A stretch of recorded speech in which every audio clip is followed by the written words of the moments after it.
BRICS summit 2023 के related एक बड़ी न्यूज़ सामने आ रही है, जिसमें कि पहले ये बताया जा रहा था कि भारत के प्रधानमंत्री मोदी साउथ अफ्रीका नहीं जाएंगे और वीडियो कॉन्फ्रेंसिंग के ज़रिए ही ब्रिक्स समिट का हिस्सा बनेंगे।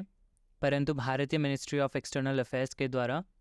यह आधिकारिक रूप से जानकारी दे दी गई है कि इस प्रकार के सभी स्पेकुलेशंस झूठे हैं और भारत के प्रधानमंत्री मोदी साउथ अफ्रीका में इन पर्सन जाकर के ही ब्रिक्स की समिट को अटेंड करेंगे।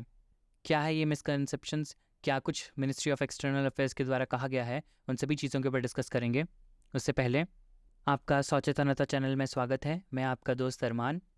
हमने 2 दिन पहले ही इस विषय में चर्चा किया था कि इस प्रकार के कयास लगाए जा रहे थे कि प्रधानमंत्री मोदी भी पुतिन की तरह साउथ अफ्रीका में नहीं जाने वाले हैं, और इसके पीछे के कई सारे कारण की भी हमने एनालिसिस की थी। परंतु मिनिस्ट्री ऑफ एक्सटर्नल अफेयर्स के द्वारा आधिकारिक रूप से जानकारी देने के बाद ये खबर आप सुनते हैं कि प्रधानमंत्री मोदी निश्चिंत ही साउथ अफ्रीका के दौरे में जाएंगे, जिसमें कि वो ब्रिक्स समिट को अटेंड करेंगे। ये इसलिए भी महत्वपूर्ण हो जाता है क्योंकि ब्रिक्स में Brazil, Russia, India, China, south Africa में से अगर रशिया और इंडिया जैसे 2 बड़े कंट्रीज़ मिसिंग रहते हैं तो खबरों के लिहाज से Brazil, China and south Africa जैसे देशों का एक साथ मिलकर के मीटिंग करना एक बड़ी खबर नहीं मानी जाएगी। परंतु रशिया, इंडिया, चाइना में से अगर इंडिया और चाइना के राष्ट्रीय अध्यक्ष भी अगर यहाँ पे मीटिंग में पहुँचते हैं तो यहाँ पे बहुत सी घटनाएं देखने को सामने आ सकती हैं, क्योंकि दोनों ही कंट्रीज़ इकोनॉमिक सुपर पावर बन रहे हैं एंड रीजनल राइवलरी जैसे कई सारे मुद्दे दोनों ही देशों के संपर्कों को अस्थिर और अनस्टेबल बताते हैं। इसी कारण से जब ये सभी राष्ट्रीय अध्यक्ष मिलेंगे साउथ अफ्रीका में फॉर द समिट, इस पर कईयों की नज़र बनी हुई है। परंतु अगर हम देखें कि पहले इस प्रकार की खबरें क्यों प्रकाशित हो रही थी, क्योंकि इस प्रकार की खबरों को विशेष करके वेस्टर्न मीडिया के द्वारा प्रमोट किया जा रहा था,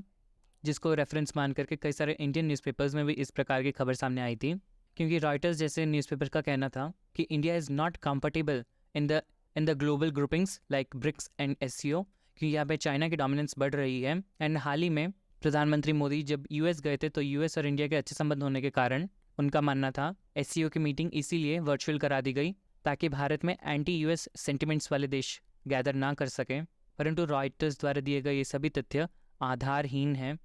इस प्रकार के आर्टिकल्स केवल भारत के ऊपर एक इंटरनेशनल दबाव बनाने का प्रयास था, जिससे कि पैनिक की एक सिचुएशन क्रिएट की जा सके, और ये सभी तथ्य इस प्रकार के एडिटर्स का एक बायस्ड व्यू को बताता है। इन सभी खबरों के चलते साउथ अफ्रीका के राष्ट्रपति के द्वारा प्रधानमंत्री मोदी से फ़ोन पर वार्तालाप की जाती है, जिससे कि साउथ अफ्रीका प्रधानमंत्री मोदी के अराइवल के इंश्योर करता है। क्योंकि देखा जाए ब्रिक्स इंडिया के द्वारा ही शुरू की गई इनिशिएटिव है, जिसमें कि गिने चुने 5 डेवलपिंग इकोनॉमीज़ का संगठन है। अगर उनमें से भी कई सारे राष्ट्रीय अध्यक्ष अगर मीटिंग में नहीं पहुंचते हैं तो वो ब्रिक्स समिट जो साउथ अफ्रीका के द्वारा होस्ट की जा रही है उसका फेलियर हो सकता था, जो कि इंटरनेशनली ब्रिक्स की क्रेडिट को इफेक्ट कर सकता था। और इस वार्तालाप में दोनों ही राष्ट्रीय अध्यक्षों ने G20 और ब्रिक्स जैसे सभी संगठनों में एक दूसरे के इनिशिएटिव्स का अप्रिशिएट किया एंड अपना फुल सपोर्ट दर्शाया। इसके साथ 2 महीने पहले 2 जून 2023 को भी प्रधानमंत्री मोदी और साउथ अफ्रीका के राष्ट्राध्यक्ष के मध्य वार्तालाप हुई थी, जिसमें कि दोनों ही देशों के बायलैटरल कोऑपरेशन,